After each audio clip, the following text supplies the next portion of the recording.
చేశాడు కనుక పాస్టర్లుగా చేశాడు. ఏమనుకోకుండా నెక్స్ట్ టైం పిలవకపోయినా పనుల చెప్పేదే. అస్మాకం ప్రభు పరమేశ్వర ఏక ఏవ యూయం సర్వంతః కరణై సర్వప్రాణై సర్వచిత్తై సర్వశక్తిభిశ్చ తస్మిన్ ప్రభో పరమేశ్వరే ప్రియత్వం. మనం ఈరోజు ఎక్కువ సమయం కాకపోయినప్పటికీ ఒక నరేషన్ రూపంలో, అయితే బైబిల్ గ్రంథం చెప్పేటటువంటి ఒక ప్రధానమైన థీమ్ రూపంలో చూసే ప్రయత్నం చేద్దాం. అలా చూడటానికి ముందుగా మనము కొన్ని విషయాలు మనం అర్థం చేసుకోవాలి. బైబిల్ గ్రంథంలో మానవుడు ఎలా పరలోకం చేరాలి అని చెప్పటానికి ఫార్ములా ఇచ్చినట్లుగా కొంతమంది అలా అనుకుంటూ ఉంటారు బైబిల్ గ్రంథం యొక్క ప్రధానమైన థీమ్ గురించి. కానీ అది కాదు బైబిల్ గ్రంథంకు ఉన్నటువంటి ప్రధాన లక్ష్యం. బైబిల్ గ్రంథానికి ఉన్న ప్రధాన లక్ష్యం ఏమిటి అనేది ఈరోజు ఈ సెషన్ ముగించే లోపు మీకు కమ్యూనికేట్ చేయటం, మీకు తెలియచేయటం నేను పెట్టుకున్నటువంటి నా ఎదురుగా ఉన్నటువంటి లక్ష్యం. అయితే అలా చేయటానికి ముందుగా ఒకసారి మత్తయి సువార్త 22వ అధ్యాయాన్ని తీసి చదువుదాం. మనందరం కలిసి చదువుదాము. నేను చదువుతాను, దయచేసి మీరు నాతో పాటు మీరు ఒకవేళ ఏ భాషలో మీరు బైబిల్ చదివితే ఆ భాషలో నన్ను అనుకరించే ప్రయత్నం చేయండి. 22వ అధ్యాయం 1 నుంచి. యేసు వారికి ఉత్తరమిచ్చుచు తిరిగి ఉపమాన రీతిగా ఇట్లనెను, పరలోక రాజ్యము తన కుమారుని పెండ్లి విందు చేసిన ఒక రాజును పోలి ఉన్నది. ఆ పెండ్లి విందుకు పిలువబడిన వారిని రప్పించుటకు అతడు తన దాసులను పంపినప్పుడు వారు రానొల్లకపోయిరి.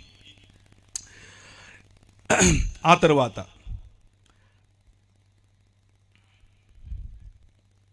కాగా అతడు, ఇదిగో నా విందు సిద్ధపరచియున్నాను, ఎద్దులను క్రొవ్విన పశువులను వధింపబడినవి, అంతయు సిద్ధముగా ఉన్నది.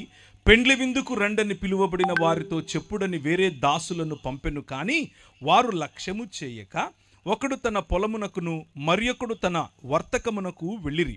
తక్కిన వారు అతని దాసులను పట్టుకొని అవమానపరిచి చంపిరి. కాబట్టి రాజు కోపపడి తన దండ్లను పంపి ఆ నరహంతకులను సంహరించి వారి పట్టణమును తగులబెట్టించెను.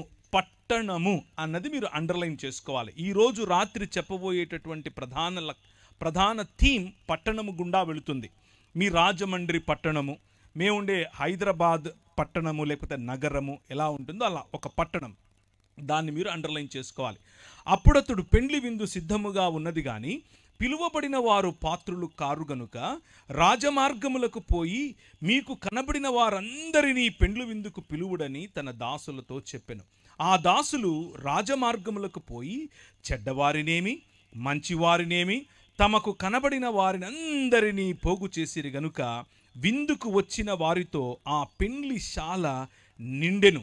రాజు కూర్చున్న వారిని చూడ లోపలికి వచ్చి అక్కడ పెండ్లి వస్త్రము ధరించుకునని ఒకరిని చూచి, స్నేహితుడా, పెండ్లి వస్త్రము లేక ఇక్కడికి ఎలాగూ వచ్చావు అని అడగగా వాడు మౌని అయి ఉండెను. అంతట రాజు, వీని కాళ్ళు చేతులు కట్టి వెలుపటి చీకటిలోనికి త్రోసివేయుడి, అక్కడ ఏడ్పును పండ్లు కొరుకుటయు ఉండునని పరిచారకులతో చెప్పెను. కృపగలిగిన తండ్రి, నీ వాక్యము మా మధ్య చదివి వినిపింపబడుచుండగా మా హృదయములతో మీరు మాట్లాడునట్లు, మీ మాటలు మాత్రమే మా చెవులకు చేరునట్లు మీరు సహాయం చేయమని మా ప్రభువును మీ ప్రియకుమారుడును మా రక్షకుడు అయినటువంటి యేసుక్రీస్తు నామమున ప్రార్థిస్తున్నాం తండ్రి, ఆమెన్. సో యేసు ఈ ఉపమానమును చెబుతూ పరలోక రాజ్యమును గురించినటువంటి ఉపమానం ఇది అని చెప్పాడు. పరలోక రాజ్యము తన కుమారుని పెండ్లి విందు చేసిన ఒక రాజును పోలియున్నది అని చెప్పాడు. దేవుని రాజ్యమును ప్రకటించటానికే ప్రభు అయిన యేసుక్రీస్తు ఈ లోకానికి వచ్చాడు. మనం ఏ విధంగా ఈ ప్రపంచాన్ని విడిచి ఇంకొక లోకానికి వెళ్ళిపోవాలి అన్న ఫార్ములా ఇవ్వటం కోసం వచ్చాడు అని చెప్పటం మతం మాత్రమే. కానీ మత ప్రాతిపదిక నుంచి కొద్దిగా పైకి లేచి దేవుని రాజ్యం అన్నటువంటి ప్రాతిపదికలో దేవుని వాక్యాన్ని గనక అర్థం చేసుకుంటే చాలా సులువుగా, అరటిపండు ఒలిచి నోట పెట్టినట్లుగా చాలా సులువుగా సరళంగా మనకు అర్థమవుతుంది. దేవుని వాక్యాన్ని దానికి ఉన్నటువంటి సందర్భం, దానికి ఉన్నటువంటి ప్రాధాన్యత, ఏ విషయములను వాక్యం ఎన్నుకొని చెప్పదలుచుకుందో ఆ విషయములను అధ్యయనం చేయటం ద్వారా మనం దేవుని హృదయానికి దగ్గరగా, ఆయన చెప్పాలనుకున్నటువంటి సందేశాన్ని దగ్గరగా అర్థం చేసుకునేందుకు అవకాశం ఉంటుంది. అలా కాకుండా 2000 సంవత్సరాల క్రితం చెప్పబడినటువంటి మాటలకు 2000 సంవత్సరాల తర్వాత మన మనసులో వచ్చే ప్రశ్నలను వాటిపై కృమ్మరించి దాని నుంచి ఏదో సంపాదించాలి అని ప్రయత్నం చేయటం వల్ల మతం కడతాం. అదే ప్రపంచ క్రైస్తవ సముదాయంలో అనేక శాఖలుగా భిన్న భిన్న సమయాల్లో భిన్న భిన్న శాఖలుగా విడిపోయినటువంటి క్రైస్తవానికి ఉన్నటువంటి ఒక ఐడెంటిటీ. కనుక ఈరోజు సాయంకాలం మనం చదివిన, మనం నేర్చుకున్నదంతటినీ కూడా కొద్దిగా అలా పక్కన పెట్టి ఫ్రెష్గా, తాజాగా దేవుని వాక్యాన్ని ఉన్నదున్నట్లుగా, ఆయన చెప్పింది చెప్పినట్లుగా అర్థం చేసుకునే ప్రయత్నం చేద్దాం. ప్రభువు లేకపోతే దేవుడు ఒక విందును చేయాలి అని ఆశపడ్డాడు. దేవుడు తన ఇంటిని, తన భవనాన్ని భూమి ఆకాశములుగా నిర్మించాడు. ఆ భవనంలో ఒక క్రమాన్ని ఏర్పరిచాడు. ఆ క్రమము ఉదయముకు ఒక వెలుగు, రాత్రికి ఒక వెలుగు రూపంలో, ఎక్కడ నీళ్లు ఆగాలో ఆ నీళ్ల యొక్క లేకపోతే మంచిగా పచ్చిక పండటానికి కావలసిన వనరుల రూపంలో, చెట్ల రూపంలో, పశు పక్షులకందరికీ కూడా కావలసిన నీడ మరియు పళ్ళ రూపంలో చక్కటి ఒక గార్డెన్, ఒక తోటను క్రమంగా వేశాడు. క్రమంగా వేసినటువంటి ఆ తోటలో మనిషిని, అనగా నిన్ను నన్ను, మనుష్యులనందులో ఉంచి ఆ 3 పదాలు లేకపోతే 3 రకాలుగా వారికి ఒక మాట చెప్పాడు. వారిని తన ప్రతినిధులుగా, తన ప్రతిబింబంగా, అలాగే తన ప్రతిమగా, 3 పదాలు వాడుతున్నాను. ప్రతిబింబము, ప్రతినిధి మరియు ప్రతిమ. ఆయన నిర్మించినటువంటి ఆయన ఆలయంలో, అనగా భూమి ఆకాశములు అనేటటువంటి ఆలయంలో మనిషిని ఆయన ప్రాణ ప్రతిష్ఠ చేసి తన ప్రతినిధిగా ఉంచాడు. ప్రాణ ప్రతిష్ఠ చేసి ప్రతిబింబంగా ఉంచాడు. ప్రాణ ప్రతిష్ఠ చేసి ప్రతిమగా ఉంచాడు. అలా ఉంచినటువంటి మనిషిని ఏమని చెప్పాడు అనంటే, నువ్వు నా స్వరూపము, నా పోలిక గనుక నేను నీకిచ్చే అధికారముతో ఈ ప్రపంచాన్ని, అనగా ఈ భూమిని ఫలించు, విస్తరించు, భూమిని నిండింపచేయి, అభివృద్ధి చెందు మరియు దానిపై ఏలుబడి చేయమన్నాడు, రాజ్యం చేయమన్నాడు. దేవుని రాజ్యము యొక్క ప్రతినిధి మనిషి, దేవుని స్వరూపము యొక్క ప్రతిబింబం మనిషి, దేవుని స్వరూపము యొక్క ప్రతిమ మనిషి, దేవుని రాజ్యము యొక్క ప్రతినిధి, దేవుని పోలిక యొక్క ప్రతిబింబం మరియు దేవుని స్వరూపము యొక్క ప్రతిమే మనిషి. ఈ ఆలయాన్ని, ఆయన నిర్మించినటువంటి భూమి ఆకాశములనే ఆలయాన్ని క్రమముతో ఆయన రాజ్యముగా నడిపించమని బాధ్యతతో కూడినటువంటి అధికారాన్ని మనిషికిచ్చాడు. ఈ బాధ్యతతో కూడిన అధికారం దేవుడు మనకిస్తే, దేవుడు కట్టని గోడలు, దేవుడు ఆయన నిర్మించినటువంటి ఈ ఆలయంలో గోడలు కట్టలేదు. ఆయన న్యాచురల్గా ఉండే హద్దులు ఇచ్చాడు. వాటి హద్దులను దాటి నీళ్లు రావట్లేదు, దాని హద్దును దాటి గాలి వీయట్లేదు, దాని హద్దును దాటి చెట్టు పెరగట్లేదు. లాస్ ఆఫ్ నేచర్, లేకపోతే ఈ స్వాభావికంగా ఉండేటటువంటి కొన్ని హద్దులను ఈ ప్రపంచానికి ఏర్పరిచి దాని ద్వారా సురక్షితమైనటువంటి జీవన విధానాన్ని మనుషులకు ఇచ్చాడు. ఆ సురక్షితమైన జీవన విధానంలో అన్ని సుభిక్షంగా ఉన్నాయి. మనం చేయవలసిందల్లా ఏమిటి అనంటే, దేవుడు మనిషి వైపుకు చూసినప్పుడు ఆయన యొక్క సామ్రాజ్యం, ఆయన యొక్క రాజ్యంలో ఉన్న సుభిక్షత కనిపించేలా బ్రతకాలి. ఈ సృష్టి మనిషిని చూసినప్పుడు దేవుని గుణలక్షణాలు కనిపించాలి. ఇది మనిషికి ఇచ్చినటువంటి పని. అందుకనే మనలను, అనగా మనుష్యులను రాజులైన యాజకులు అని పిలిచాడు. రాజులు ఏలతారు, యాజకులు స్తుతి స్తోత్రములను ఆయనకు అందజేస్తారు. సృష్టిలో ఉన్న యావత్ స్తోత్రమును, ఆరాధనను తీసుకుని దేవుని వద్దకు పంపించటం యాజకుల పని. అదే మనిషి చేయాలి. అలాగే సృష్టి యావత్తు సజావుగా నడుస్తోంది అన్నటువంటి రాచరికం మనిషి చేయాలి. అదే దేవుడు మనిషి చూసినప్పుడు మనిషిలో కనిపించాలి. ఇది దేవుడు మనిషికి ఇచ్చినటువంటి ఆయన రాజ్యభారం, ఆయన మన భుజములకు ఇచ్చినటువంటి ఆయన పౌరసత్వం, ఆయన రాజ్యములో ఉన్న పౌరసత్వం. అయితే మనిషి దేవుణ్ణి తిరస్కరించాడు. మైకుల ద్వారా వింటున్నవారు, ఈ ప్రాంగణంలో చూస్తున్నవారు వింటున్నవారు, అలాగే ఈ లైవ్ ద్వారా వింటున్నవారు, ఈ నెరేటివ్ లేకపోతే బైబిల్ చెప్పేటటువంటి మానవ జీవన కథనాన్ని, మానవ మనుగడకు సంబంధించినటువంటి చరిత్రను ఒక్కసారి గమనించండి. నేను చెప్పే వర్షన్ను కూడా ఇది మీకు బహుశా మీరు విన్నదే అయి ఉండొచ్చు, లేక ఒక కొత్త కోణం అయి ఉండొచ్చు. ఏది ఏమైనా మీకు ఉపయోగపడుతుందేమో. ఒక్క 5 నిమిషాలు ఇటువైపు చూడండి. దేవుడు ఏర్పరిచినటువంటి ఈ రాజ్యంలో మనిషిని దేవుడు నువ్వు ఏలమని చెబితే, మనిషి అంధకార సంబంధమైన దురాత్మ సమూహములుగా ఉన్నటువంటి ఈ లోక మర్యాదకు తలవంచాడు. ఈ లోక మర్యాదకు తలవంచటం కారణం చేత నువ్వు కాదు రాజువు, ఐ యామ్ ద కింగ్ అన్నాడు. నేనే రాజునవుతాను అన్నాడు. ఆయన ఏకఛత్రాధిపతిగా ఉంటూ నిన్ను సామంతరాజుగా ఏలమంటే, కాదు కాదు నేను సామంతుణ్ణి కాదు, ఐ వాంట్ దట్ సీట్ అన్నాం. నాకు నువ్వు కూర్చున్న సింహాసనం కావాలి అనగా దేవునికి సమానత్వాన్ని మనం కోరుకున్నాం.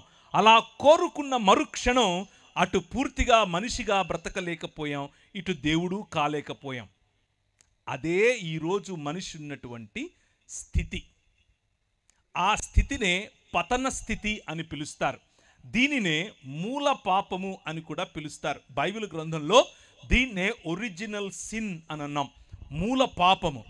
ఈ పాపము కారణంగా ఈ లోకంలోనికి గచ్చ పొదలను ఆహ్వానించాం. ఈ పాపము కారణంగా ఈ లోకములోనికి బాధను ఆహ్వానించాం. ఈ దేవుణ్ణి తృణీకరించటం కారణంగా ఈ లోకంలోనికి మనిషికి మధ్య ఉన్న సంబంధాలలో మనం చేదును ఆహ్వానించాం. దేవునితో సంబంధాన్ని కోల్పోయిన కారణం చేత జంతువులు మన మీద తిరగబడ్డాయి, సృష్టి మన మీద తిరగబడింది, గాలి మన మీద తిరగబడింది, నీరు మన మీద తిరగబడింది, భూమి మన మీద తిరగబడింది. మనము అధికారం చేయాల్సినటువంటి ఈ ప్రపంచం మనపై అధికారం చేయటం మొదలుపెట్టింది. కారణం ఏమిటి అనంటే, అంధకార సంబంధమైన దురాత్మ సమూహములకు మనము కొమ్ము కాసేట్లుగా నిర్ణయం తీసుకున్నాం. ప్రభు అన్నాడు, రాజ్యము నాది. మనం అన్నాం, కాదు నీది కాదు, రాజ్యం నాది అని అన్నాం. దాని పర్యవసానం మనుష్యుల మధ్యలో మనిషికి పొసగకపోవటం. అత్తకు కోడలకు పడదు, అమ్మకు కూతురుకు పడదు, నాన్నకు టీనేజ్ బాయ్కి పడదు. మనం ఏదో ఒక విధంగా సాటి మనిషిని, మన పొరుగువాడిని, మన ఇంట్లో ఉన్నా మన బయట ఉన్నా, మన సమాజానికి చెందిన మన సమాజానికి చెందకపోయినా, ఏదో ఒక రకంగా పొరుగువాడిని మనం దూరం పెట్టడమే నేర్చుకున్నాం. Man rejected the order. దేవుడు ఏర్పరిచినటువంటి క్రమాన్ని విస్మరించినటువంటి, క్రమాన్ని వ్యతిరేకించినటువంటి మనిషి క్రమం కోల్పోయిన కారణం చేత అక్రమస్తుడయ్యాడు.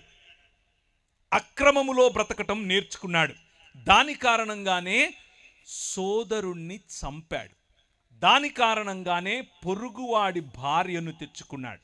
ఇలా జరుగుతూ ఉన్న క్రమంలో మనిషి సాటి మనిషి నుంచి రక్షణ కోసం, సాటి జంతువు నుంచి రక్షణ కోసం, ఈ సృష్టి నుంచి రక్షణ కోసం గోడలు కట్టుకోవటం మొదలుపెట్టాడు. దాన్నే పట్టణములు అంటారు, నగరాలు అని అంటారు. నేను హైదరాబాద్ నగరంలో ఉంటాను, హైదరాబాద్ పట్టణంలో ఉంటాను. మీరు ఏ విధంగా అయితే రాజమండ్రి పట్టణంలో ఉంటారు.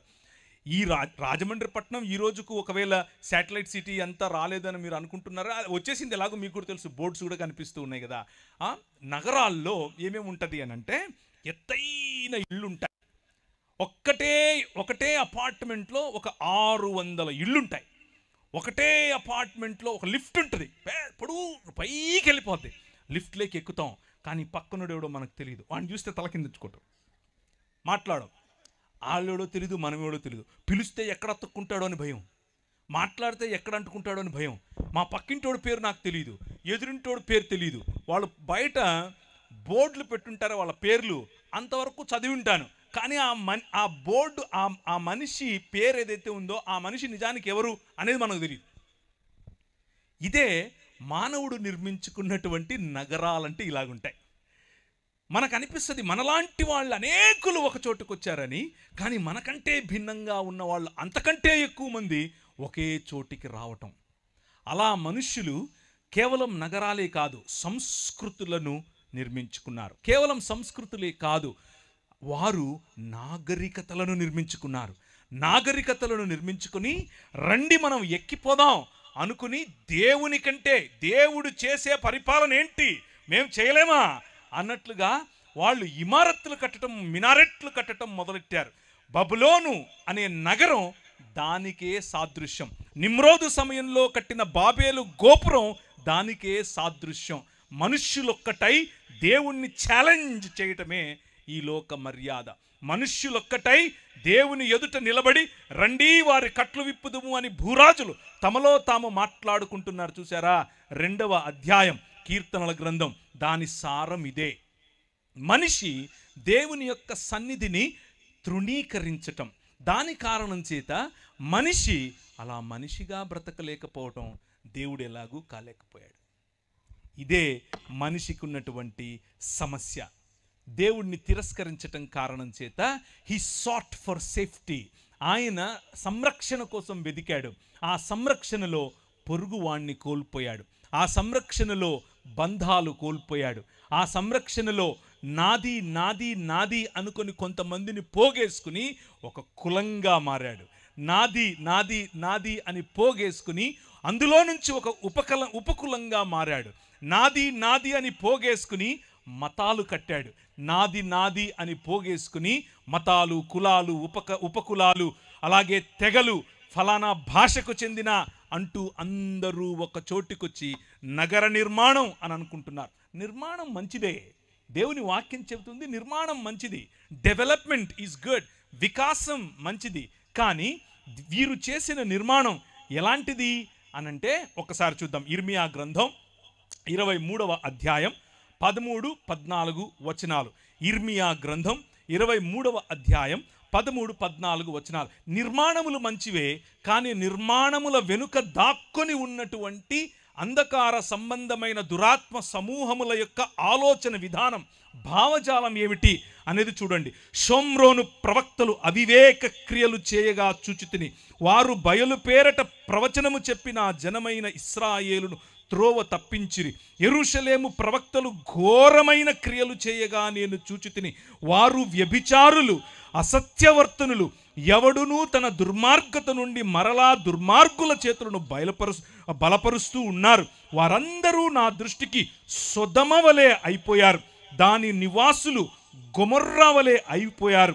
కాబట్టి సైన్యములకు అధిపతియగు యెహోవా ఈ ప్రవక్తలను గూర్చి సెలవిచ్చున్నదేమనగా, యెరూషలేము ప్రవక్తల అపవిత్రత దేశమంతటా వ్యాపించెను, కాబట్టి తినుటకు మాచిపత్రియు త్రాగుటకు చేదు నీళ్ళు వారికి నేను ఇస్తాను. ఈ నగరముల వెనుక, ఈ నిర్మాణముల వెనుక, ఈ సొదొమ వెనుక, ఈ గొమొర్రా వెనుక ప్రయాణం చేసే వారిని పరిపాలించే వారిని ఈ మార్గముల గుండా తీసుకుని వెళ్ళే భావజాలం ఒకటి ఉంది. ఆ భావజాలం ఏమిటి? యెహెజ్కేలు గ్రంథం 14వ అధ్యాయం 49-50 వచనాలు. నీ చెల్లెళ్ళైన సొదొమ చేసిన దోషమేదనగా, చాలామంది ఈ అబ్రహాము సమయంలో, అబ్రహాము ఒక సామాన్యమైనటువంటి ఊరు అనే పెద్ద పట్టణంలో ఉండేవాడు. ఊరు అనేది ఆ రోజుల్లో చిన్న ఊరు కాదు, ఒక పట్టణం. ఆ పట్టణం మెసొపొటేమియా ప్రాంతానికి కేంద్రం. మెసొపొటేమియా అనేది ఆ రోజుల్లో ఈరోజు అమెరికా ఎలాంటిదో అలాంటిది. ఆ రోజుల్లో ఊరు అనంటే ఈరోజు అమెరికాలో ఉన్న వాషింగ్టన్ లాంటిది, లేకపోతే న్యూయార్క్ లాంటిది, లేకపోతే లాస్ ఏంజలస్ లాంటిది. అలాంటి దేశంలో, అలాంటి పట్టణంలో ఉన్నటువంటి అబ్రహామును దేవుడు అన్నాడు, come out of it, I am the king అని పిలిచాడు. నువ్వు ఏదైతే చూస్తున్నావో ఈ మనుషులు నిర్మించుకున్నటువంటి ఈ నాగరికత అది కాదు. నేను నీ ద్వారా ఒక రాజ్యం కడతాను, నీ ద్వారా ఈ ప్రపంచాన్ని ఆశీర్వదిస్తాను, కమ్ అని పిలిస్తే ఆయన అన్నాడు సరే వచ్చేస్తానని చెప్పి మొత్తం ఆయన బయలుదేరి వచ్చేసాడు. ఆయన వచ్చేస్తూ ఉంటే ఆయనతో పాటు ఇంకొక ఆయన వచ్చాడు. ఆయన పేరేంటి? లోతు మరియు అబ్రహాము కలిసి ప్రయాణం చేస్తున్నారు.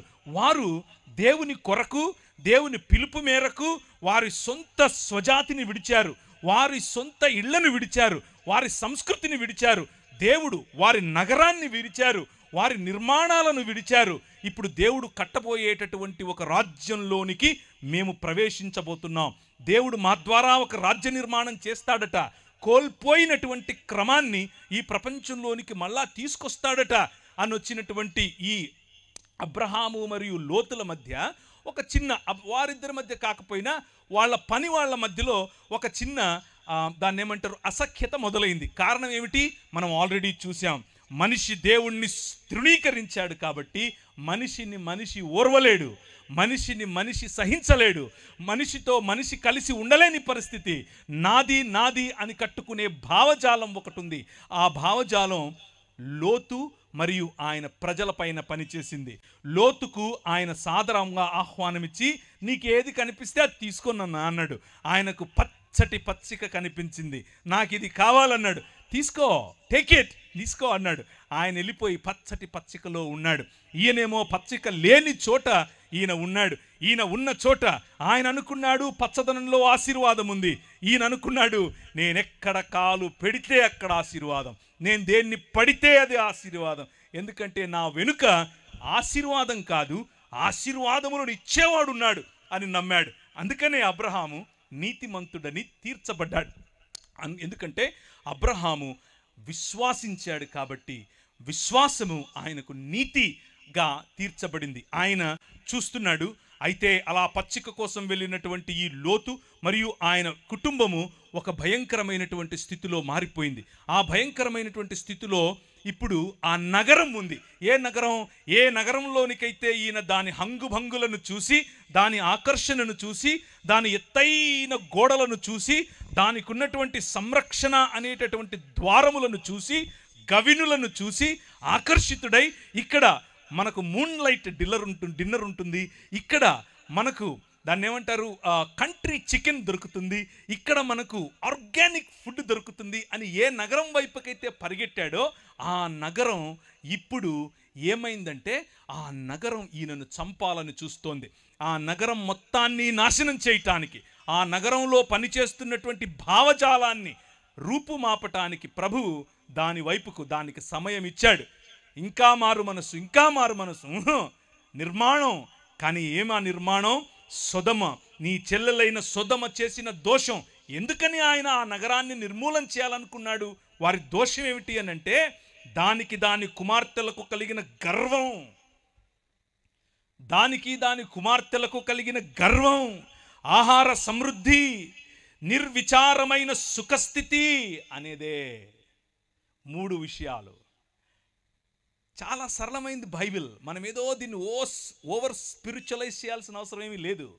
మనిషికి ఎప్పుడైతే ధనం చేరుతుందో, గర్వం, దీన్నే సొయ్యం అని కూడా అంటారు, సొయ్యం పడుతుందో, బాగా కొవ్వు పడుతుందో, అప్పుడు ఆహార సమృద్ధిని చూసి నా దగ్గర చాలా ఆహారం ఉంది అని చెప్పి గర్వపడతాడు. నా దగ్గర సుఖస్థితి ఉంది అని గర్వపడతాడు. ఇవన్నీ కూడా నగరాల్లో కనిపిస్తాయి. ఆహార సమృద్ధి, ఎక్కడ చూసినా ఆహార సమృద్ధి. ఒకరోజు కరోనా వచ్చింది. కరోనా వస్తే ఒక ఆయన దాన్ని ఏమంటారు, మనకు వాట్సాప్లలో చాలామందికి ఇప్పుడు లాక్డౌన్ పెడుతున్నారంట, ఇక మీకు భోజనాలు ఉండవు, ముందే పోయి కొనుక్కోండి అంటే, నేను నా పిల్లలు భోజనం చేయాలి అని చెప్పి కారు వేసుకుని బయలుదేరి వెళ్ళిపోయాను. దగ్గరలో ఒక సూపర్ మార్కెట్ ఉంది, కనిపించినట్టు కొనేస్తున్నాను. కార్డు గోకేసి ₹1,00,000 పైన కొన్నాను. అంతా కారంతా నింపుకున్నాను. ప్రభు నాతో మాట్లాడు, ఒరే ఆహార సమృద్ధిని నమ్ముకుంటావా అన్నాడు. నగరాలు, మనం నిర్మించుకునే సిస్టమ్స్, మన పంటలు, మనం నిర్మించుకునే నిర్మాణాలు, మనం ఆశపడే మన సమృద్ధి, మనం దేనిపైన ఆధారపడాలనుకుంటున్నాం అనేటటువంటి మన భావజాలం, అది నీ చెల్లెలైన సొదొమ చేసిన దోషమేదనగా దాని కుమార్తెలకు కలిగిన గర్వం, ఆహార సమృద్ధి, నిర్విచారమైన సుఖస్థితి అనున్నదే. అది దీనులకును దరిద్రులకును సహాయము చేయకుండెను. వారు అహంకరించి దాని దృష్టికి హేయక్రియలు చేసిరి గనుక నేను దానిని చూచి వారిని వెళ్ళగొట్టి తినే. దేవుడు సొదొమ గొమొర్రాలను నాశనం చేసింది దేనికి అంటే అలా అనుకుంటాం, అలా మనకు చదివితే అనిపిస్తుంది కూడా. ఏమనంటే ఈ దానిని నాశనం చేయటానికి వీరు వచ్చారు, ఎవరు? దేవదూతలు. అప్పుడు గ్యాంగ్ రేప్ చేయాలి అని అందరూ కలిసి ఆ దేవదూతల మీద పడ్డారు. కాబట్టి గ్యాంగ్ రేప్ దేవుడు ఒప్పుకోడు, కాబట్టి వాళ్ళను ఫైర్ అండ్ బ్రిమ్స్టోన్ అనగా అగ్నిమగరి గంధకములను వారిపై కుమ్మరించాడు అని మనం అనుకుంటాం. అది ఆ కథనంలో ఉంది. కానీ ప్రవక్త యెహెజ్కేలు దాని వెనుకున్నటువంటి ప్రధాన ఉద్దేశం చెప్తున్నాడు. వారు దేవదూతల మీద పడకముందే, పురుషగాములుగా మారకముందే, స్త్రీలు స్త్రీగాములుగా మారకముందే, పశు సంభోగులుగా మారకముందే, వారికున్న మోరల్ స్టాండర్డ్ పడిపోకముందే వారి మనసులోకి వచ్చినటువంటి మూల పాపం, వారి మనసులోకి వచ్చినటువంటి నిజమైన పాపం ఏమిటో తెలుసా? గర్వం.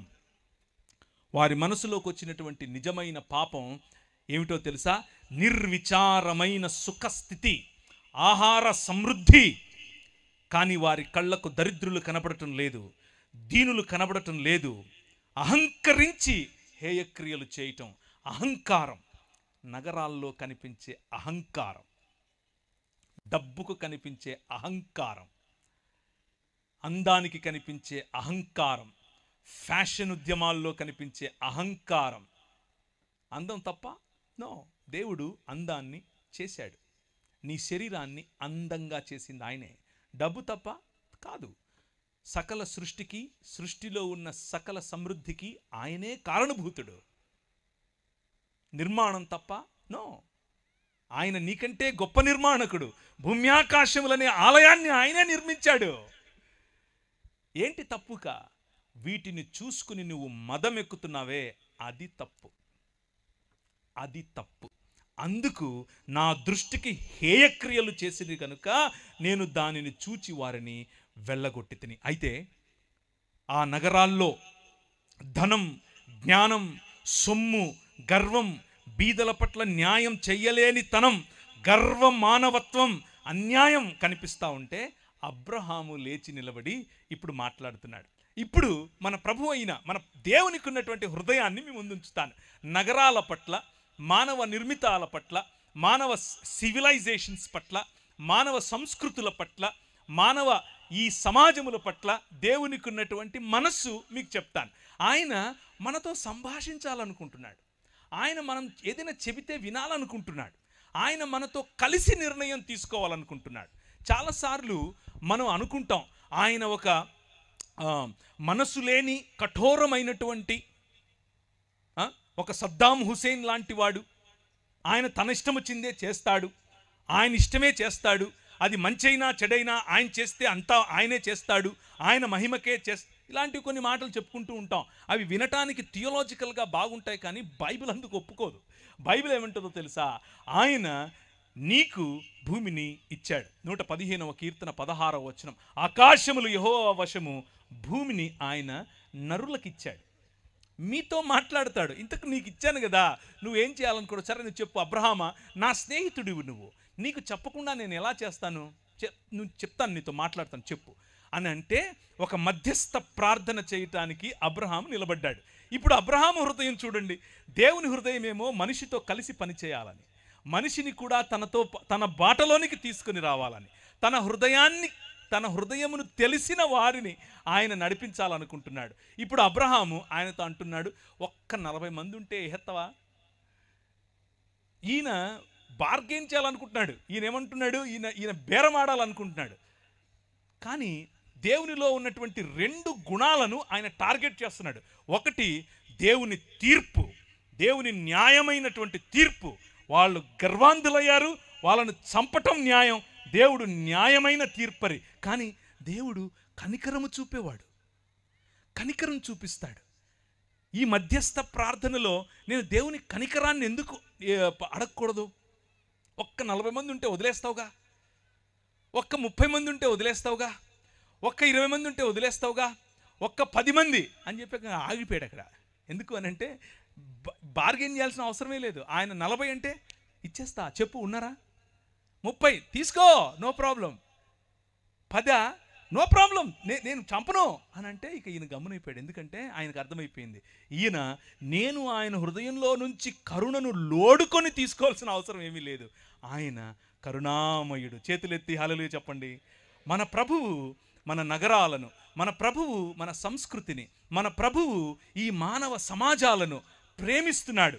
అయితే ఎలా చూసి ప్రేమించాలనుకుంటున్నాడంటే, కనీసం కొంతమంది చేసిన పాపం, కొంతమందికి వచ్చినటువంటి గర్వం, కొంతమందికి వచ్చినటువంటి అహం కారణంగా నగరాన్ని నాశనం చేయటం ఎంత సులువో, ఎంత నిజమో, ఎంత న్యాయమో, కొంతమందికి ఉన్నటువంటి తగ్గింపు, కొంతమందికి ఉన్నటువంటి నిజమైన మానవత, కొంతమందికి ఉన్నటువంటి కరుణ, కొంతమందికి ఉన్నటువంటి తన పొరుగు వారిని ప్రేమించే ఆలోచన ఉంటే ఆయన క్షమించటానికి, నీ నగరాన్ని క్షమించటానికి, నేనున్న నగరాన్ని క్షమించటానికి, ఆ ఛత్తీస్గఢ్ను క్షమించటానికి ఆయన సిద్ధమే. అందరం లేచి నిలబడదామా? అందరం లేచి నిలబడండి. కెమెరా నా వైపు కాదు, వారి వైపుకు తిప్పండి. కెమెరా నా వైపుకు కాదు, ఆయన వైపుకు, వారి వైపుకు తిప్పండి. రాజ్యం ఎవరిది? ఆయనది. రాజ్యం ఎవరిది? ఆయనది. మళ్ళీ చెప్పండి, రాజ్యం ఎవరిది? గట్టిగా చెప్పండి, రాజ్యం ఎవరిది? రాజ్యం ఛత్తీస్గఢ్లో ఎవరిది? నాకు వినపడలేదు. ఛత్తీస్గఢ్లో రాజ్యం ఎవరిది? యెహోవాయే రాజు.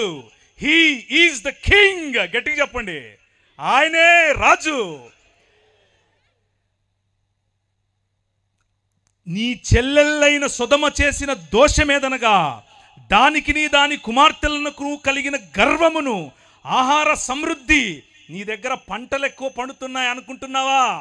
నువ్వు ఏ రాజ్యం అయితే నాకేంటి, నువ్వు ఏ రాజైతే నాకేంటి, నువ్వు ఏ నగరం అయితే నాకేంటి, ఏ రాష్ట్రం అయితే నాకేంటి, అది ఛత్తీస్గఢ్ అయినా, ఆంధ్రప్రదేశ్ అయినా, తెలంగాణ అయినా, భారతదేశమైనా, అమెరికా అయినా సరే, ఏమైతే ఆహార సమృద్ధి, గర్వం, నిర్విచారమైన సుఖస్థితి అనేది గనక నీ తలకెక్కుంటే, ప్రభు అంటున్నాడు, నా దృష్టికి హేయ క్రియలు చేశావు కాబట్టి నిన్ను వెళ్ళగొడతాను.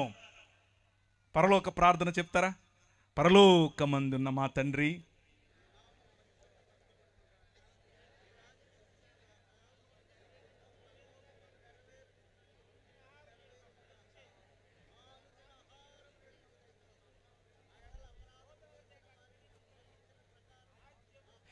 రాజ్యము, శక్తి, మహిమ నీదే. ఛత్తీస్గఢ్ ముఖ్యమంత్రిది కాదు. రాజ్యం, మహిమ, శక్తి ఎవరిది?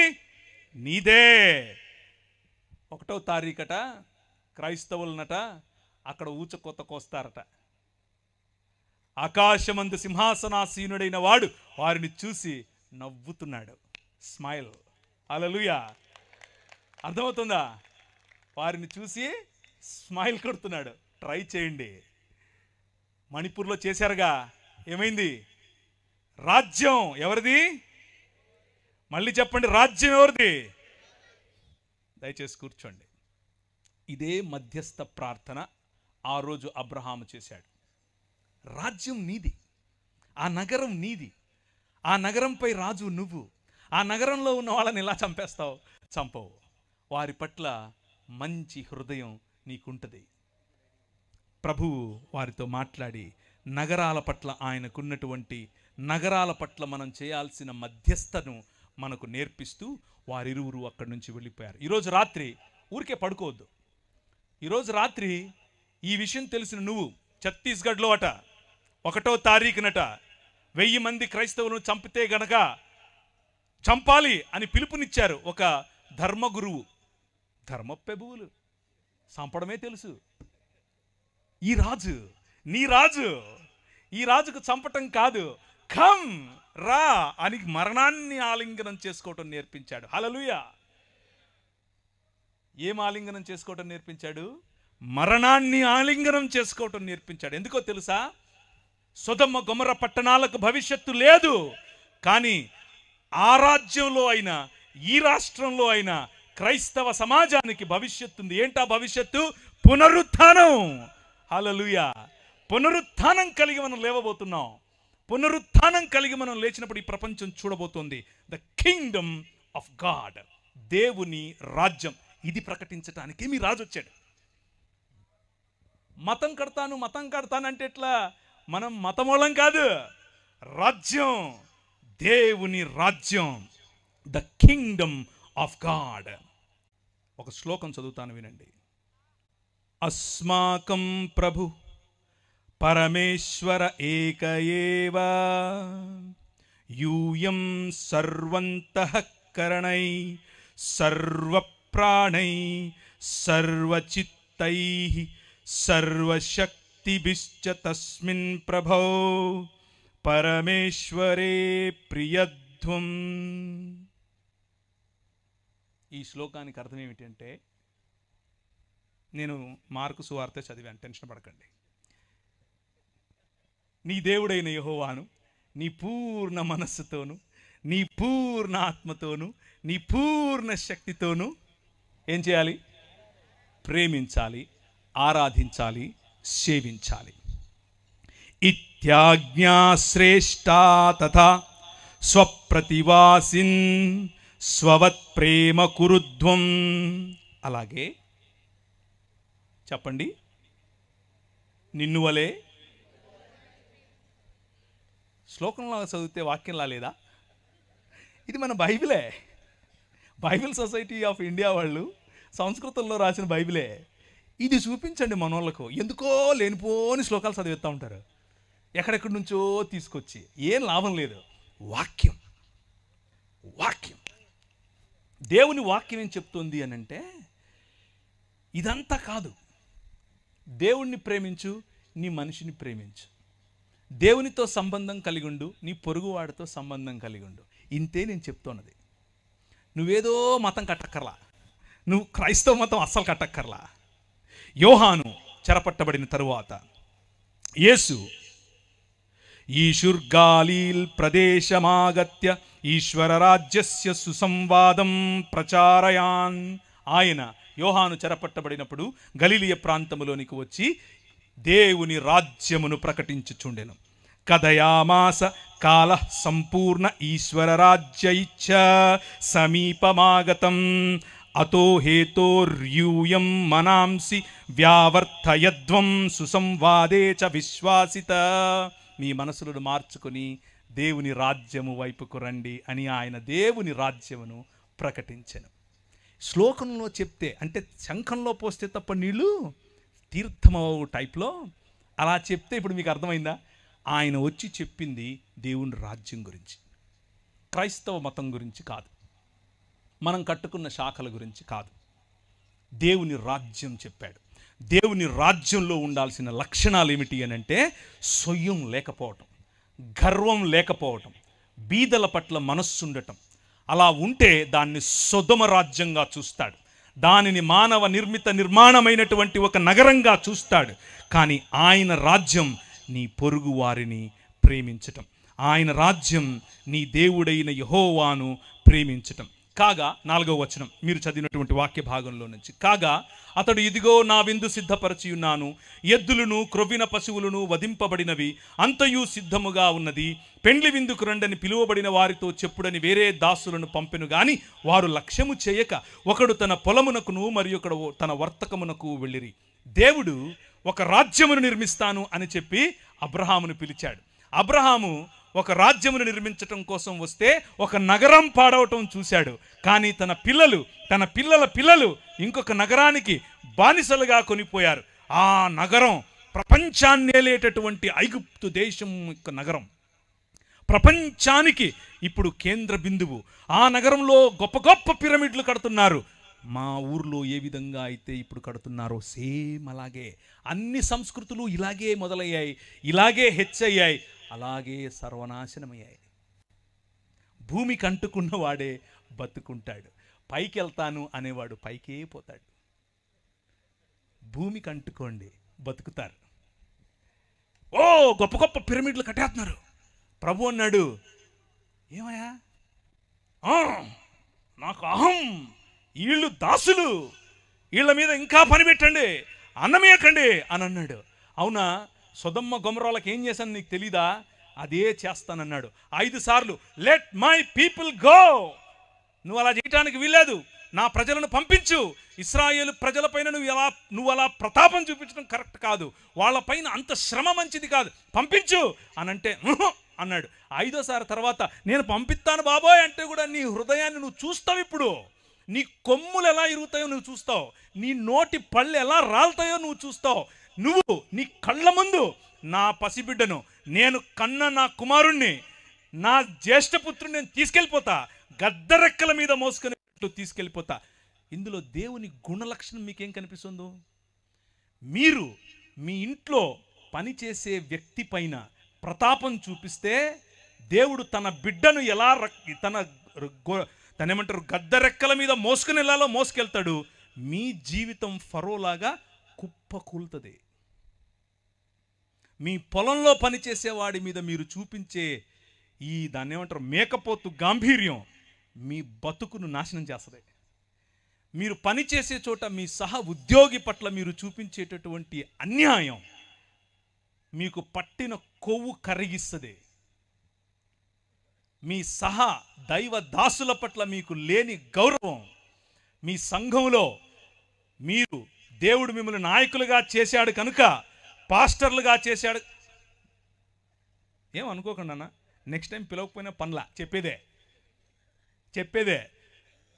మీరు పాస్టర్లు అయినంత మాత్రాన సమాజంలో ఉన్న వారిని, సంఘంలోకి వచ్చే వారిని, వారి మీద అజమాయిషీ చేస్తే ఫరోకు పట్టిన గతే. ఎందుకంటే మన దేవుడు, ఆయన హృదయం ఎక్కడ నలిగిపోయే ప్రజలుంటారో, ఎక్కడ వేయబడిన ప్రజలుంటారో, ఎవరిపైనైతే మీరు ఇంకా ఎక్కువ భారం పెడతారో అక్కడికి గద్ద తన పిల్లలను తన్నుకొని పోయినట్లు వచ్చి తన్నుకుపోతాడు. మన మూతి పళ్ళు రాలుతాయి, మన కొమ్ములు ఇరుస్తాయి.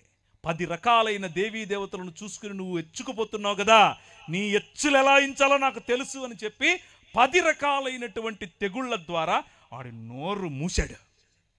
రాజ్య నిర్మాణం రా బయటికి అని అన్నాడు. ఎడారి గుండా తీసుకెళ్ళి సముద్రాన్ని దాటించి 40 సంవత్సరాలు వారి కొవ్వు, వారి మదం ఇరిచి అణిచి ఒక రాజ్యం కట్టాడు. నేనే నీకు కింగ్ అని చెబితే వాళ్ళు అన్నారు, వద్దులయ్యా మాకు నువ్వు కనపడటం లేదు, కానీ మాకు ఇంకొక రాజు కావాలి, నువ్వు కనపడతలేవు అన్నారు. ఏంటి, మీకు ఇంకో రాజు కావాలా? అదే ఇక్కడ చెప్తున్నాడు యేసుప్రభు ఈ ఉపమానంలో. కాగా అతడు ఇదిగో నా విందు సిద్ధపరచి ఉన్నాను, ఎద్దులను క్రొవ్విన పశువులను వధింపబడినవి అంతయు సిద్ధముగా ఉన్నది, పెండ్లి విందుకు రండని పిలిచాడు. ఎవరిని పిలిచాడు? మొదట ఇశ్రాయేలును. అయితే వారితో చెప్పుడని వేరే దాసులను పంపిన గాని వారు లక్ష్యము చేయక, ఒకడు తన పొలమునకు మరి ఒకడు తన వర్తకమునకు ఎవడి పట్ల వాడు దేవుణ్ణి తిరస్కరించి వారి వారి పనులకు వెళ్ళిపోయారు. ప్రభు అన్నాడు, తక్కిన వారు అనగా ఎవరైతే ఈ పనులు, ఈ వర్తకాలు కాకుండా మతం పట్టారో, సంకలో బైబిల్ ఎట్టేసుకుని ఓ నేను లేవీయుణ్ణి, ఓ నేను యాజకుణ్ణి అని వీళ్ళేం చేశారు? పంపినటువంటి దాసులను, మొదట మోషే, తర్వాత అహరోను, ఆ తర్వాత ఆయన పిల్లలు యాజకులు మొదలైన వారు ప్రవక్తల రూపంలో వచ్చి చెప్పినటువంటి మాట, అన్యాయం వద్దు, అన్యాయం వద్దు.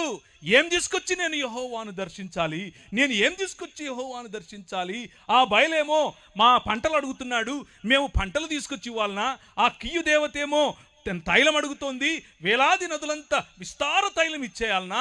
ఆ నక్షత్ర దేవతేమో, మొలెకు దేవుడేమో మా కొడుకులను అడుగుతున్నాడు, నా గర్భఫలమైన జ్యేష్ఠపుత్రుడిని నీకు ఇచ్చేయాలనా? అరే, మళ్ళీ మతం కట్టేశారు. నేను పెండ్లికి రండిరా బాబు, వచ్చి కూర్చొని భోంచేయండిరా అంటే ఏం చేస్తున్నారు? తక్కిన వారు అతని దాసులను పట్టుకొని అవమానపరిచి చంపిరి. దేవుని రాజ్యమును గురించి చెప్తున్నటువంటి ఉపమానం ఇది. చంపారు, ప్రవక్తలను చంపారు, ప్రవక్తలను రాళ్లతో కొట్టారు, అవమానించారు, చంపారు.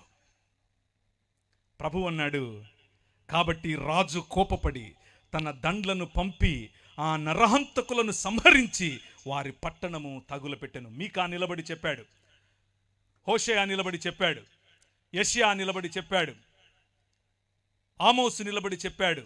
వాళ్ళు చెప్పిందంతా ఇదే. రేయ్, మీ మధ్య న్యాయం లేదు. నేనేమడిగాను? 3 అడిగాను.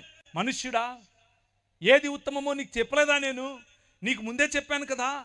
న్యాయమును జరిగించుటయు కనికరమును ప్రేమించుటయు చెప్పండి, దీన మనసు కలిగి యెహోవా ఎదుట ప్రవర్తించు. ఇంతే కదా, నువ్వు మనిషివి బాబు అంటున్నా నేను. అంతే, నువ్వు మనిషి అవ్వు.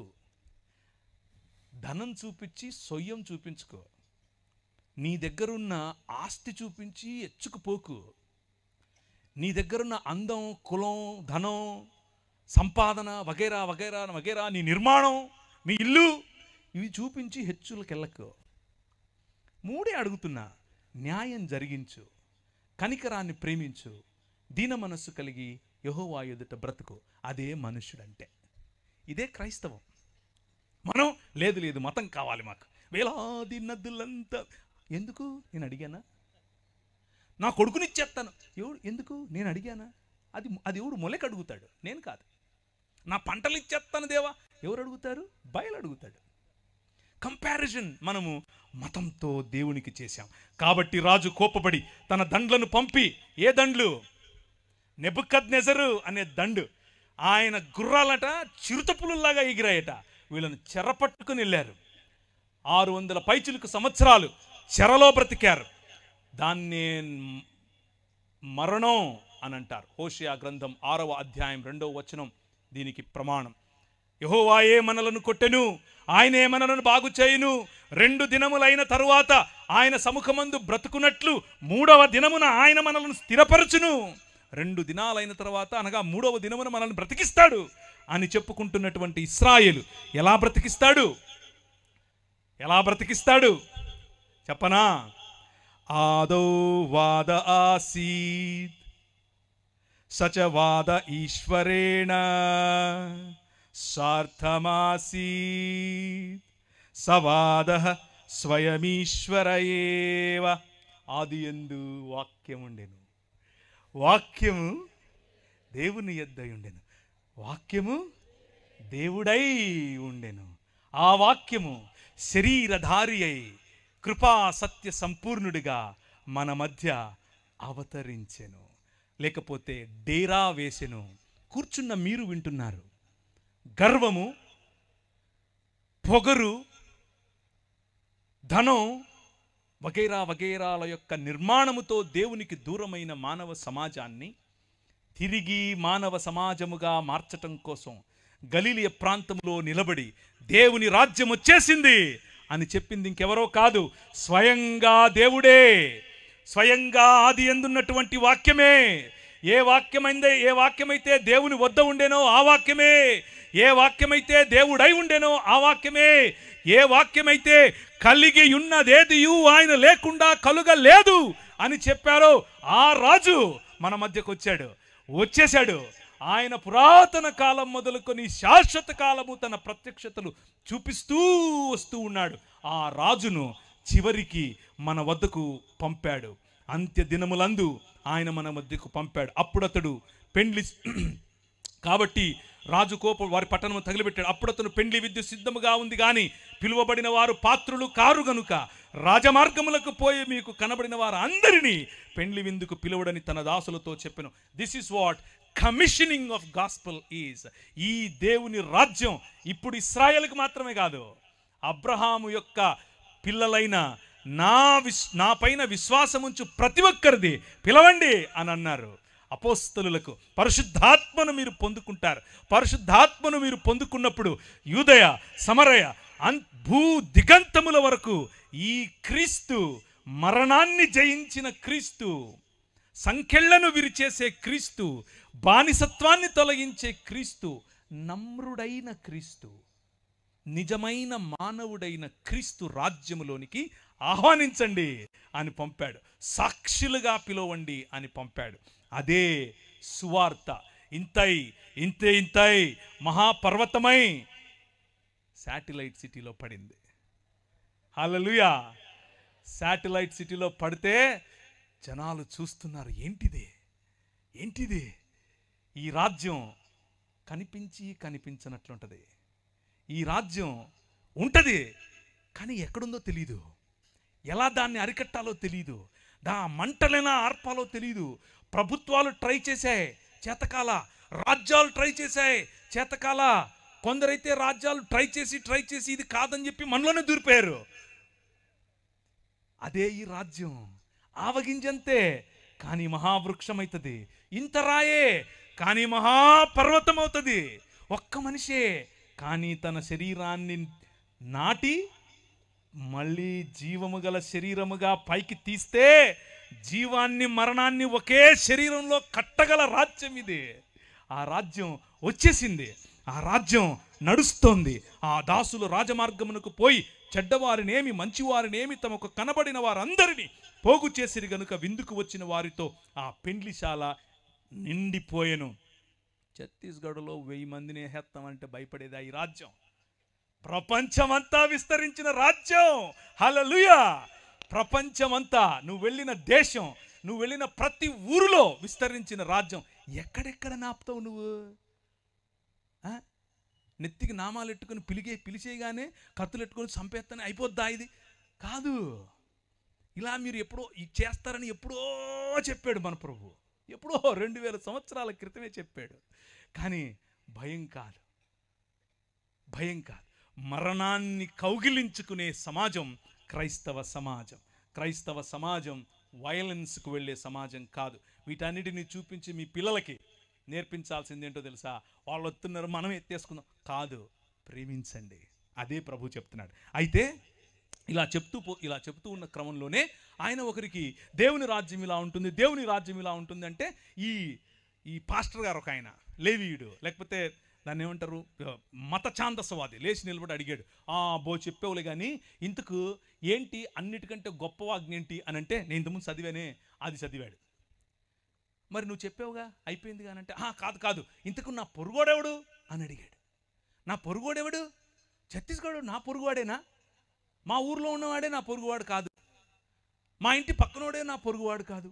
నగరాలు మాకు అవే నేర్పాయి, మరి మేము కట్టుకున్న నిర్మాణాలు అవే నేర్పాయి. మనుష్యుడు సృష్టించుకున్న సంకల్పం, మనుష్యుడు సృష్టించుకున్న సిస్టమ్స్, మనుష్యుడు సృష్టించుకున్న వ్యవస్థలు మనిషికి దూరం చేస్తాయి. ఇంత బైబిల్ తెలిసిన వ్యక్తి ఏమడుగుతున్నాడు అనంటే, నాకు పొరుగువాడెవడు? ఒక గోడ కట్టేసుకుని ఇశ్రాయేలు వాడు మాత్రమే నా పొరుగువాడు అని అనుకుంటున్నాడు. లేకపోతే ఆ ఇశ్రాయేలీల్లో ఉన్నటువంటి పరిసయుడు మాత్రమే నాకు పొరుగువాడు అని ఈయన అనుకుంటున్నాడు. ప్రభు అన్నాడు, కాదు బాబు, ఒకడు నీలాంటోడే వెళ్తూ ఉంటే అని బాగా చితకబాది పడేస్తే ఒక ఆయనేమో నీలాంటోడే వెళ్ళాడు, తాకూడదు అని చెప్పి వెళ్ళిపోయాడు. ఇంకొక ఆయన వెళ్ళాడు, ఆయన కూడా మనకు సంబంధం లేదు అని వెళ్ళిపోయాడు. కానీ నువ్వు ఎవరినైతే దూరం పెట్టాలనుకుంటున్నావో, ఎవరైతే నువ్వు తాకకూడదు అనుకుంటున్నావో ఆ మనిషి చూశాడు, వచ్చి వాడి కట్లు కట్టి ఒక పెద్దమ్మ ఇంట్లో పెట్టి వాడికి కావలసిన భోజనం పెట్టమ్మా, మందులు ఇవ్వమ్మా, నేను మళ్ళీ వచ్చినప్పుడు నీకు ఏదైనా బాకీ ఉంటే తీరుస్తానులే అని చెప్పాడు. ఇప్పుడు చెప్పు, ఎవరు నీ పొరుగువాడు? యేసు ప్రభువు తన రాజ్యం యొక్క పరిధిని కేవలము ఇశ్రాయేలు కాదు, కేవలం నీ మతం కాదు, సర్వమానవాళి, సర్వమానవ ఏక శరీరం, ఒక్క శరీరంగా మనుషులందరినీ మార్చే ఉద్యమం. ఆ ఉద్యమాన్ని ఆయన తెరతీశాడు. ఆ ఉద్యమానికి తెరతీసే క్రమంలో కొన్ని గురుగులుంటాయి, కొన్ని గోధుమలుంటాయి. వింటున్నవారు ఆయన మొదలుపెట్టినటువంటి ఉద్యమమును గురించి ప్రకటించగా విన్నారు. ఇక్కడ ప్రాంగణంలో కూర్చున్నవారు, మైకుల ద్వారా వింటున్నవారు, లైవ్ ద్వారా చూస్తున్నవారు ఆ ఉద్యమంలో భాగమవ్వాలనుకుంటున్నారా? నిజమైన మనుష్యత వైపుకు, నిజమైన దేవుడు ఒప్పుకునే మనుష్య జీవన విధానం వైపుకు రావాలనుకుంటున్నారా? మీ ఎదురుగా నేను చూపించే ఒకే ఒక్క ఉదాహరణ ప్రభువైన యేసు క్రీస్తు. ఆయనలో పాపం, దోషం, బలహీనత కనిపించదు. భూమి ఆకాశములను సృజించిన వాడైనప్పటికీ సాధారణమైన మనిషిగా న్యాయమును జరిగించటానికి, కనికరమును ప్రేమించటానికి, దీన మనస్సు కలిగి యెహోవా ఎదుట జీవించటానికి మన ముందుకు సాధారణమైన మనిషిగా వచ్చాడు. ఆయనే ఏమని చెప్తున్నాడు అనంటే, అందరినీ పిలవండి, అందరినీ, కనబడే వారందరినీ పెండ్లి విందుకు పిలవండి. వాళ్ళు వెళ్ళి చెడ్డవారేమి మంచివారేమి తమకు కనబడిన వారందరినీ పోగు చేసిరి గనుక విందుకు వచ్చిన వారితో ఆ పెండ్లి శాల నిండెను. రాజు కూర్చున్న వారిని చూడ లోపలికి వచ్చి అక్కడ పెండ్లి వస్త్రము ధరించుకొనని ఒకరిని చూచి స్నేహితుడా అని పిలుస్తున్నాడు. ఇది రాజు పని, నీ పని కాదు. ఈరోజు క్రైస్తవుల్లో చాలామంది రాజులవ్వాలని చూస్తున్నారు. ఖబర్దార్, నువ్వు రాజువు కాదు, నువ్వు మనిషివి. నువ్వు సాధారణమైన మనిషివి. నువ్వు ప్రకటించినటువంటి నీ విశ్వాసంలోనికి, నువ్వు ప్రకటించినటువంటి నీ మత శాఖ పరిధిలోనికి ప్రజలు రాలేదని చెప్పి ఆ పెండ్లి దుస్తులేవి అని అడిగే హక్కు నీకు లేదు. నువ్వు పిలవాలి, అందరినీ పిలవాలి, నీ నగరం కోసం పిలవాలి, మధ్యస్థగా నిలబడి పిలవాలి, నీ శాటిలైట్ సిటీని పిలవాలి, రాజమండ్రిని పిలవాలి, హైదరాబాద్ను పిలవాలి, జంగారెడ్డిగూడెంను పిలవాలి, విశాఖపట్నంను పిలవాలి, అన్ని నగరాలను పిలవాలి. పిలవడమే నీ పని. వచ్చిన వారు దేవునికి అర్హులా కాదా చూసుకునేది ఆయన పని. ఆయన అడుగుతాడు. ఆయన వాళ్ళనే కాదు, నిన్ను కూడా అడుగుతాడు. ఏమేసుకున్నావు నువ్వు అని. ఓ అందరినీ పిలిచావు, మరి నీ వస్త్రాలేవి అని కూడా అడుగుతాడు. ఈ ఒక్క మాటను వినండి, నేను ముగిస్తాను. ఏ ఒక్కడూ లేడు, ఏ ఒక్కడూ లేడు. లిపిర్యథాస్తే నైకోపి ధార్మికో జనః తథా జ్ఞానీశ్వర జ్ఞానీ మానవ కోపి నాస్తి. విమార్గగామినః సర్వే సర్వే దుష్కర్మకారిణః ఏకో జనోపినో తేషాం సాధుకర్మ కరోతి చ. రోమిలకు రాసిన పత్రిక 8 చదివాను.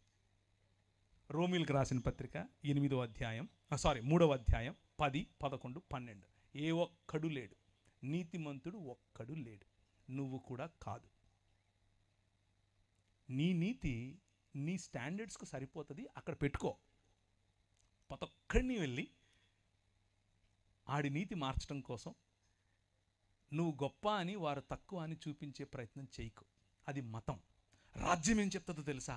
కలుపు, పిలువు, స్త్రీల కోసం నిలబడు, పిల్లల కోసం నిలబడు, బలహీనుల కోసం నిలబడు, బడుగు బలహీన వర్గాల కోసం నిలబడు. మతం కోసం కాదు. నీ ప్రజలను కట్టు, అందరినీ పిలువు. వాడి దగ్గర వస్త్రం ఉందా లేదా, వస్త్రం ఇవ్వడం కోసం ప్రయత్నం చేయి వీలైతే. పెద్దన్న వ్యవహారం వద్దు, తండ్రి వ్యవహారం.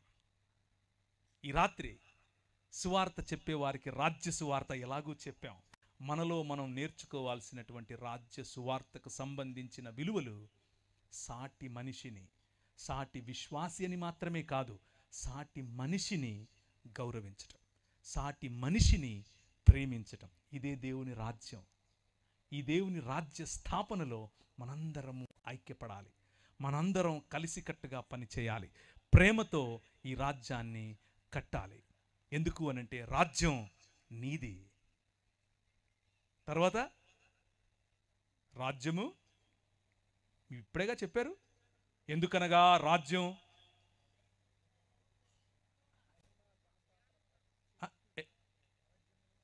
శక్తి, శక్తి. రాజ్యం ఆయనది, మంది కాదు. శక్తి ఆయనదే, మంది కాదు.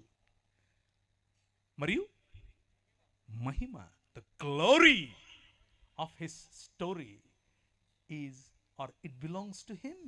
ఆయనది మహిమ. మధ్యలో మనం తుమ్మితే ఊడిపోయే ముక్కు. వీలైతే ఆయనకు కోఆపరేట్ చేద్దాం, లేకపోతే ఆయన పీకినప్పుడు మనల్ని కూడా పీకుతాడు. గురుగులతో పాటి, అంటే గోధుమలు అనుకుంటూ మనం ఉన్నాం కదా, మనల్ని కూడా పీకుతాడు. జాగ్రత్త పడాలి. Let's bow our heads. తలలుంచుకుంటే ప్రార్థించుకుందాం. నేను అనుకున్నాను ఎవరైనా ఆవులు ఇస్తారేమో ఆపేద్దామని. మీరు ఎవరు ఆవులించలేదు. దాన్ని బట్టి నాకు అర్థమైంది ఏంటంటే మీరు కథలు బాగా వింటారు. కంటిన్యూనా? పర్లేదు, ఎక్కువ చేస్తే కొడతారు. తలలుంచుకోండి, తలలుంచుకోండి, ప్రార్థిద్దాం. ప్రభు వైపుకు చూద్దాం. దేవుని రాజ్యం గురించి ఈరోజు విన్నారు. మతం గురించి, మతంలో ఉన్న అనేకమైనటువంటి అంశాలు మీకు ఎలాగో తెలుసు. కానీ దేవుని రాజ్యం సాటి మనిషి పట్ల సహృదయం, సాటి మనిషితో సహోదర భావం. మన పాటలు అందుకే, మన పనులు అందుకే, మన ప్రేమ అందుకే. ఈ ప్రాంతంలో ఈ నల్లట్ట పుస్తకాన్ని మోసుకుని వచ్చిన వారు బడుల ద్వారా, ఆసుపత్రుల ద్వారా అదే చేశారు. అందుకే మీరందరూ ఈరోజు దేవుని రాజ్యంలో భాగం. నేను చచ్చిపోయి ఎక్కడికో వెళ్తాను అన్న సువార్త కాదు మీ తల్లిదండ్రులు విన్నది. నువ్వు మనిషివి, దేవుని స్వరూపం, దేవుని పోలికలో ఉన్నావు. ఇది దేవుని ఆలయ నిర్మాణం. ఆ నిర్మాణంలో నీ భాగం ఏంటి అని అడుగుతున్నారు. ఈరోజు రాత్రి ఒక నిర్ణయం చేసుకుని వెళ్ళు. ఊరికి వెళ్ళద్దు, ఊరికే వెళ్ళిపోకు.